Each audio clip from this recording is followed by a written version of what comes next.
तेल और गैस की बड़ी कंपनियों ने पाकिस्तान को खैराबाद कह दिया। तफसीलात के मुताबिक वफाकी वज़ीर पेट्रोलियम मुसद्दक मलिक ने कौमी असम्बली की तवानाई कमेटी में ब्रीफिंग के दौरान इंकशाफ किया कि सिक्योरिटी सूरत-ए-हाल और सख्त गिर पॉलिसियों की वजह से तेल और गैस तलाश करने वाली बड़ी कंपनियां पाकिस्तान से चली गई हैं।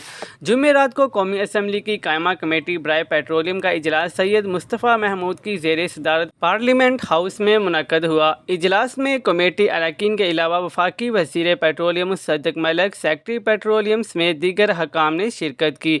इजलास में वफाकी वज़ीर पेट्रोलियम मुसद्दक मलिक ने इंकशाफ किया कि हमारी अपनी मुकामी गैस LNG से महंगी पड़ रही है।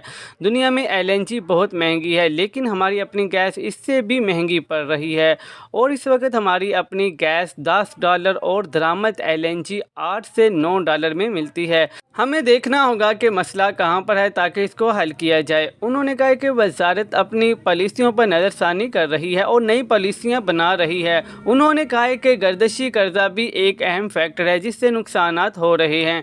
आने वाले वक्त में LNG की मार्केट भी बढ़ रही है। कतर 33% LNG ज़्यादा सप्लाई कर रहा है। इस तरह दीगर ममालिक भी इसमें इजाफा कर रहे हैं।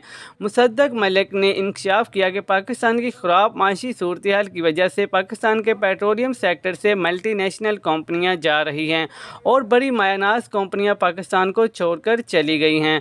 हमारे यहाँ कारोबार बहुत मुश्किल है। ये कंपनियां दुनिया में आसान कारोबार की जानिब राग़िब हैं। इस वक्त सिर्फ चाइनीज़ हैं जो हमारे पास रहे हैं। सिक्योरिटी के मसाइल हैं जिनकी वजह से कंपनियां मुल्क छोड़कर जा रही हैं, क्योंकि कंपनियों को सिक्योरिटी कास्ट बहुत ज़्यादा पड़ती है और हमारे प्रोसेस बहुत ज़्यादा सख्त हैं, जिसकी वजह से कंपनियां मुल्क छोड़ के जा चुकी हैं। मज़ीद न्यूज़ अपडेट्स के लिए चैनल को सब्सक्राइब कर लें ताकि हर आने वाली नई अपडेट सबसे पहले आपको मिल सके।